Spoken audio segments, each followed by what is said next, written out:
I'm Elaine Reyes at the United Nations headquarters in New York, and this is UN Insider.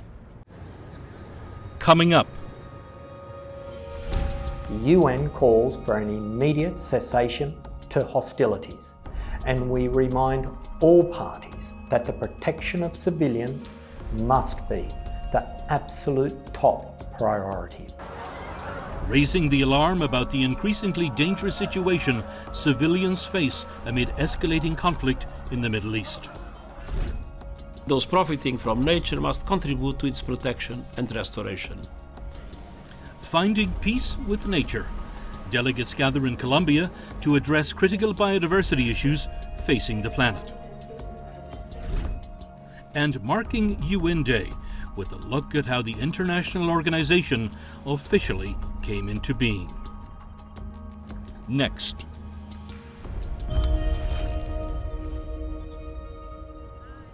Urgent calls for de-escalation in the Middle East top the agenda here at the United Nations. Officials warn further escalation could lead to a more destructive conflict across the region, resulting in potentially devastating consequences for civilians. Across Lebanon, Israeli airstrikes continue to kill and injure civilians and displace a growing number of families. The UN is working with humanitarian partners to provide essential support, including in hard-to-reach areas. This week, a convoy of aid trucks delivered enough food supplies to support 1,000 people for 2 months. In Beirut, increased insecurity forced the closure of 10 facilities supported by the UN's Population Fund, including healthcare sites and mobile maternity units. Meanwhile, the UN has warned Israel to stop attacking peacekeeping bases in southern Lebanon. As the fighting continues in Lebanon between Israel and Hezbollah, the United Nations has warned Israel to stop breaching UN positions, which many consider to be a flagrant violation of international law. The UN says airstrikes have continued in the area across the UN-created boundary called the Blue Line. A high intensity of strikes by Hezbollah into Israel and by the Israeli Defense Forces into Lebanon have continued through the weekend and today, with reports of fatalities in Lebanon. On Sunday, the 20th of October, the UNIFIL peacekeeping mission detected 778 projectiles from south of the Blue Line. Sunday's attack comes just days after a series of what the United Nations says are worrying incidents. The attack involved an Israeli army bulldozer, which the world body says deliberately demolished an observation tower and a perimeter fence. Israel insists the Lebanese armed group Hezbollah has been attacking it from positions located close to peacekeeping posts. Please leave this area so you're not harmed. Israeli Prime Minister Benjamin Netanyahu has demanded Antonio Guterres get UNIFIL troops out of combat zones. He alleges their presence was providing a human shield for Hezbollah. Hezbollah denies this. The mission yet again reminds the IDF and all actors of their obligations to ensure the safety and security of UN personnel and property, and to respect the inviolability of UN premises at all times. To date, a total of 5 peacekeepers have been injured. The UN maintains that despite calls from Israel for the peacekeepers to move, they are not going anywhere. Jody Jacobs, CGTN, New York. 1 year after the October 7th attacks, efforts to reach a diplomatic solution to the Israel-Hamas conflict have fallen short. Bombardments and ground operations in the Gaza Strip have become a daily reality for the more than 2 million people in the besieged enclave. There are severe shortages of food, water, sanitation, and health care.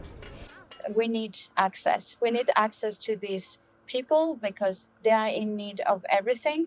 It's a responsibility as human. It's a responsibility as humanitarians. We need to access them. They should be able to access services. And we also need access for all the supplies that we are trying to bring in.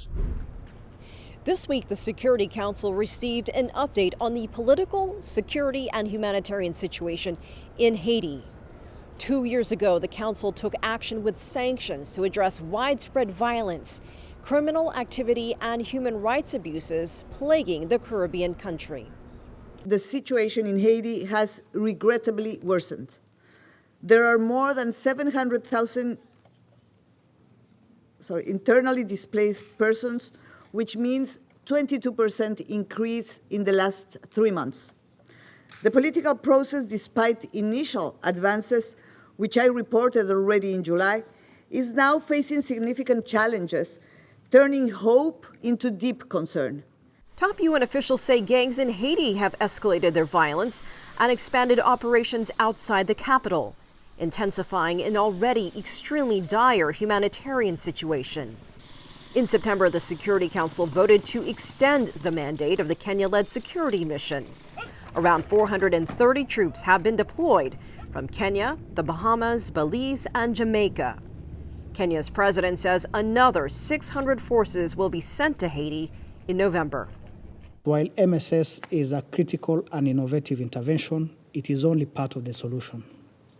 Haiti's stability will only be accomplished through a multi-pronged approach that addresses the root causes of its challenges.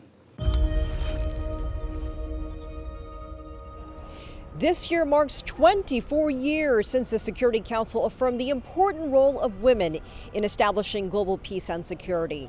The resolution urged all member states to incorporate gender perspectives in all efforts. Today, UN peacekeeping has more female leaders than ever before. But while more women play a key role in many peacekeeping tasks, the percentage of women involved in global peace and security efforts remains low. The UN is asking countries to contribute more women to these efforts. I sat down with Jean-Pierre Lacroix, Undersecretary General for Peace Operations. Undersecretary General Lacroix, thank you so much for joining us. Good to be with you. Thank you. There has been a big push in recent years to increase the number of women in peacekeeping operations. I know that is a priority. Can you talk about some of the qualities and assets that women bring in different situations? Well, first of all, we owe it to the communities that we're serving and supporting, because those communities by definition are, 50% women and men, and we need to be reflective. Peacekeeping operations need to be reflective of that reality. The second is that we have a gender parity objective as a UN, so we want to be participating in trying to achieve that objective. Number three, we believe that peacekeeping with more women is more effective peacekeeping because it enhances our capacity to build trust, particularly build trust with the communities. And we're seeing that very clearly when we have more women in our uniform components, but also with the civilians. So it's a different way and a more effective one of building trust with communities that are often vulnerable and even traumatized by conflict. China is the second largest contributor financially to UN peacekeeping operations, about 2,000 personnel on the ground as we speak. Can you talk about China's role and its significance in the big picture? Yes, China's role is very, very significant and also very constructive and helpful when it comes not only to supporting peacekeeping through financial support, even with some voluntary funding, which are highly appreciated, but also through the men and women, Chinese men and women who are serving in many peacekeeping operations with a high level of professionalism and distinction. But what we also appreciate is the support by China to many initiatives aimed at improving the effectiveness of peacekeeping. And we just mentioned the leading role of China when it comes to safety and security of our peacekeepers, which is critically important. China has been pioneering a Security Council resolution on that topic and is leading a so-called group of friends of safety and security of peacekeepers. Undersecretary General, thank you so much for joining us. Thank you. Let's take a look at some of the other issues on the UN's agenda. Ukraine has lost around 25% of its population since the start of the Russia-Ukraine conflict. The UN's Population Fund says it's due to refugees leaving, collapsing fertility, and deaths. Officials say the decline will have an impact on recovery efforts and building Ukraine's future. During a recent UN Security Council meeting, China again called for ending the conflict. 尽管各方对于问题根源 Despite the differences in views and proposals on the root causes of the issue, the current dynamics, and the path to ending the crisis, all countries unanimously called for an early restoration of peace. It can be said that peace is the greatest common denominator the international community can reach on the Ukraine crisis. UN Secretary General Antonio Guterres highlighted the pressing need for Security Council reform during the UN's 8th conference with the African Union. Guterres says a key aspect of that reform is having 2 African members as permanent members. The high-level discussion also included the implementation of the Pact for the Future, announcing a strategy to bridge the digital divide and the artificial intelligence divide on the continent. UNICEF's executive director traveled to China this week to see firsthand the impact of climate change on the lives of children. The country is home to nearly 300 million children. China's Youth Climate Action Campaign aims to encourage young people to develop solutions for climate action. Everything in China is pretty big. The scale is big. And if we can move the needle here, you can move the needle on so many lives. And I think it's really valuable and important to try to do that, to try to support the government in supporting their children and making the world better for them. Coming up. I think preserving biodiversity is at the core of sustainable development.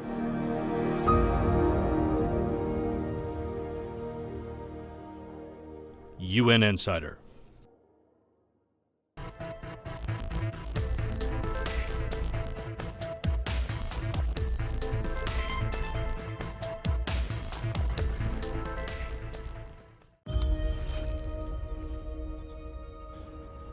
High-stakes biodiversity talks are underway in Colombia. COP16 kicked off this week with a focus on peace with nature. The theme aims to underscore the importance of having an interconnected relationship with nature. This is the first biodiversity COP since the adoption of the Kunming-Montreal Global Biodiversity Framework in December of 2022. The historic framework set an ambitious pathway for getting the world to live in harmony with nature by 2050. From now until November 1st, officials will work to hammer out an agreement to meet those objectives. Representatives of Colombia's 115 indigenous communities helped open the first plenary session of the United Nations Biodiversity Conference on Monday. To our Mother Nature. Their presence in the city of Cali is more than just for ritual. The COP16 Biodiversity Conference in 2022 set a goal to ensure the involvement of indigenous peoples and local communities who are often at the front lines of the world's biodiversity hotspots. Colombia's Minister of Environment said that one of the government's 4 goals for a successful COP16 conference is to approve a plan for the participation of indigenous and local communities in the conservation of biodiversity. This implies political empowerment of those who we like to call the guardians of peace, as they are in the front lines of the crisis and care of our world biodiversity. COP16 wants to distinguish itself as the conference that will define action plans.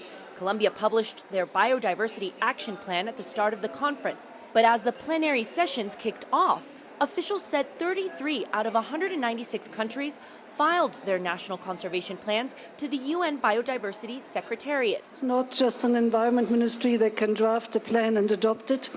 It needs ministries from across government to be part of that, with the energy, agriculture, industry, economy, development. So many of them need to come together and need to form a common vision and engage with civil society actors, including business, including indigenous people, to make a good strategy. And it was clear that this would take time.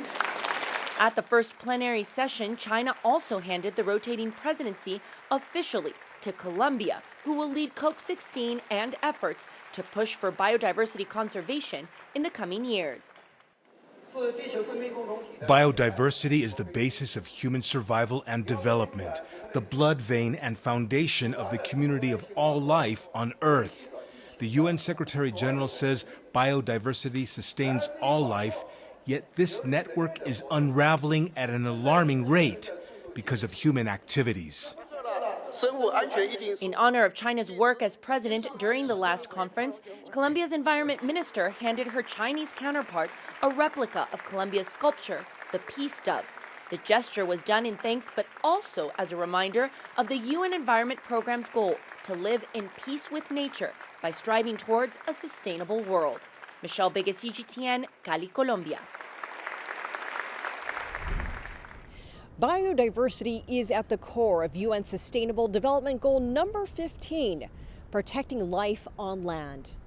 Astrid Shoemaker is the executive director of the UN Convention on Biodiversity. She spoke with my colleague Jim Spellman about the importance of preserving nature.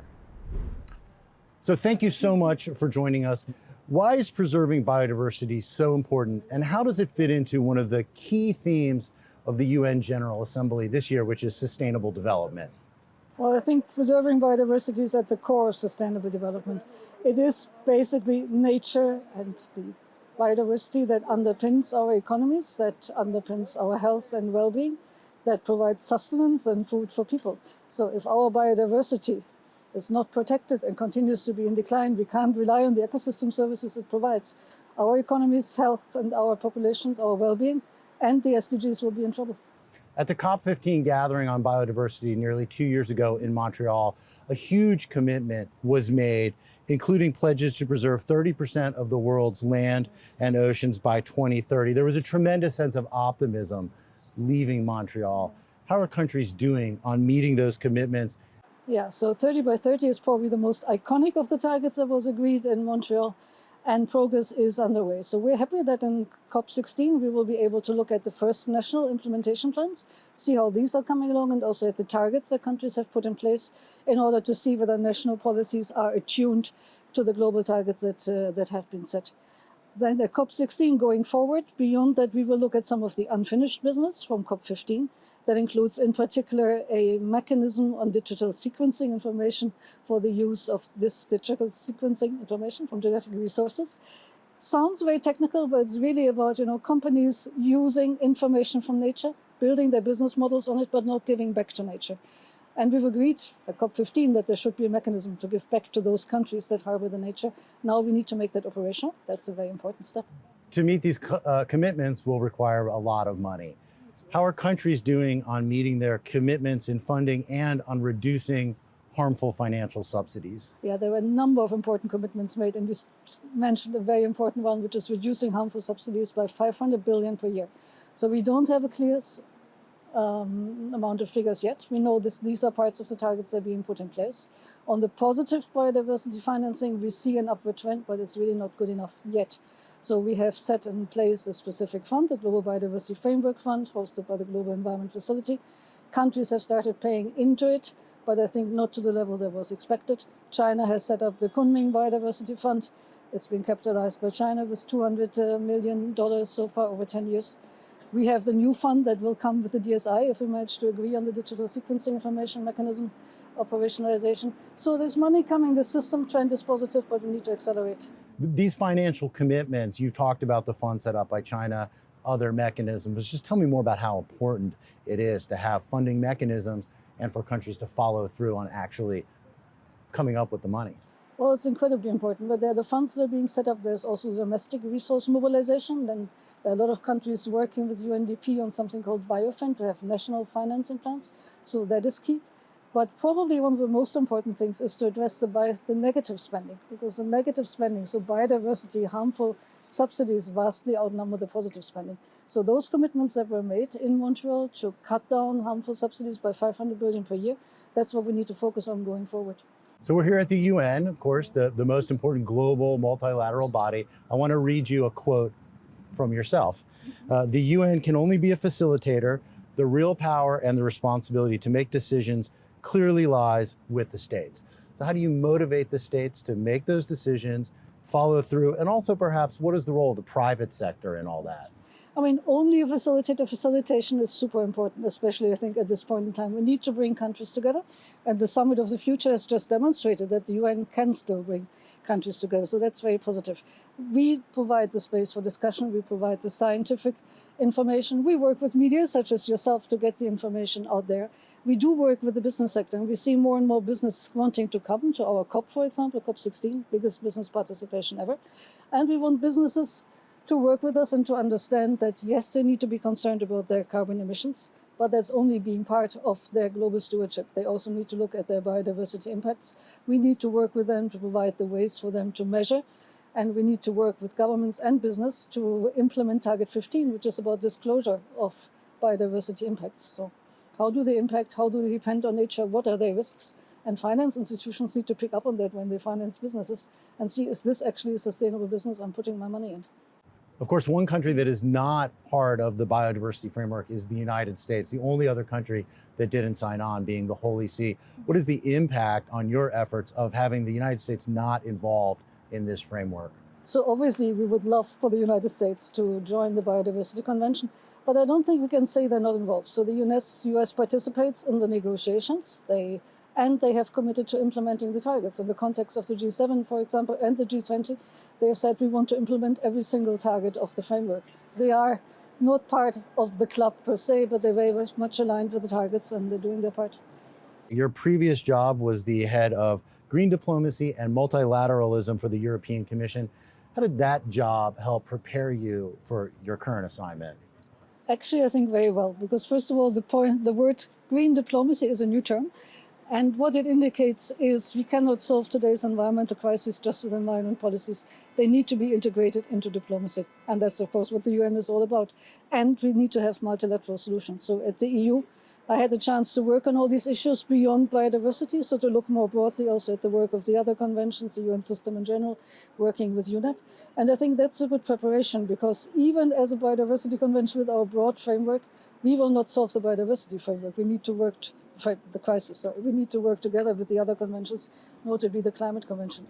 So I want to read you another quote from yourself here. You said in another interview, "We're living in a time where nature is regularly raising its hand and saying, 'Look, I'm here and I'm in trouble,' and then bringing us all sorts of natural disasters."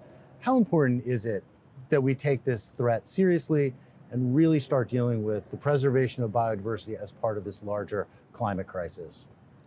Well, I think everybody now understands it's incredibly important. And when I say nature raises its head, it's that everybody, whether it's Europe, Africa, Asia, everybody sees these natural disasters more and more.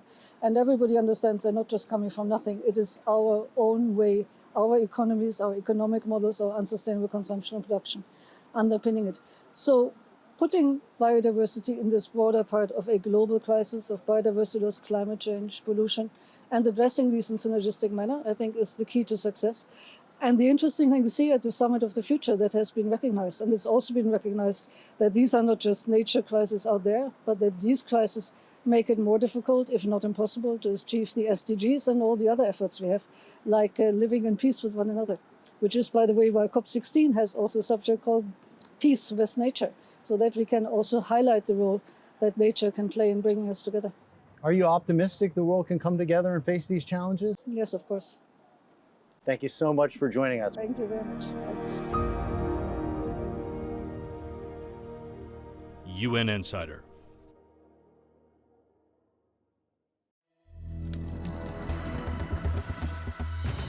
Modern vitality, born of ancient civilizations. Asia exemplifies diversity in its best sense and welcomes changes at the fastest pace.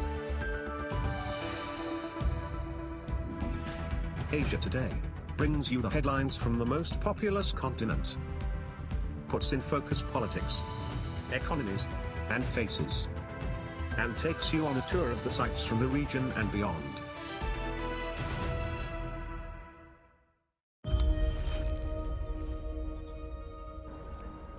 October 24th is a particularly significant day for the United Nations, commemorating when its founding document came into force. Nearly 8 decades later, the core mission of the organization remains addressing global challenges and fostering international cooperation. Gerald Tan tells us more about UN Day. Welcome to the permanent headquarters of the United Nations, a symbol of unity and a beacon of hope the world over. While the UN has been around for most of our lifetimes, the organization emerged only after the Second World War. It was April 1945, representatives from 50 countries gathered in San Francisco to draw up the United Nations Charter. The organization is now convened. The U.S. President at the time, Harry S. Truman, addressed the conference from the White House. If we do not want to die together in war, we must learn to live together in peace. For 2 months, the delegates hammered out a draft and eventually signed a charter to create the international body called the United Nations.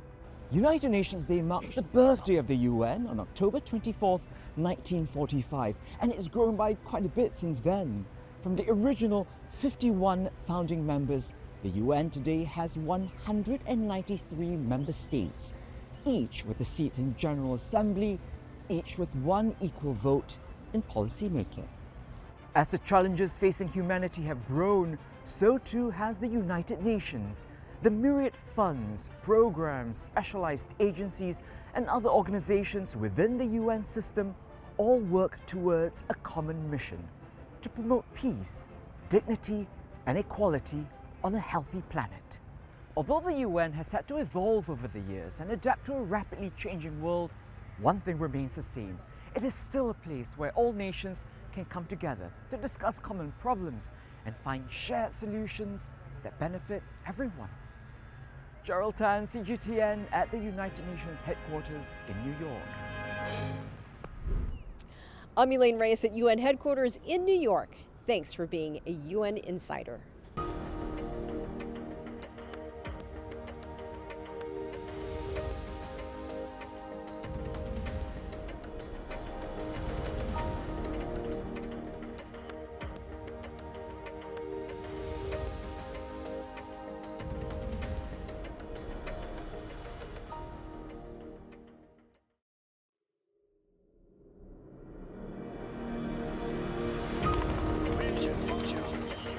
I'm Elaine Reyes at the United Nations headquarters in New York, and this is a special edition of UN Insider. UN Insider serves as an important window for the global audience to better understand multilateral diplomacy. It's very important for the media to cover the United Nations, to seek to understand and tell the story in ways that the average person in the street can understand. I think it's very important that the media should contribute to conveying important messages about the reality of today's challenges. UN Insider has come to the UN, and we at the UN are so grateful to have it here. It is the only dedicated TV program to what is happening in the UN, and it is reaching so many people with, as it says in its title, inside the UN stories. Media plays an important role in providing objective information across the world. We think that media has a strong power of uplifting, what we are trying to convey as messages as developing countries. We need the mobilization of all peoples, of whole government and whole of society, and media can help us to be informed so that we also can make our part.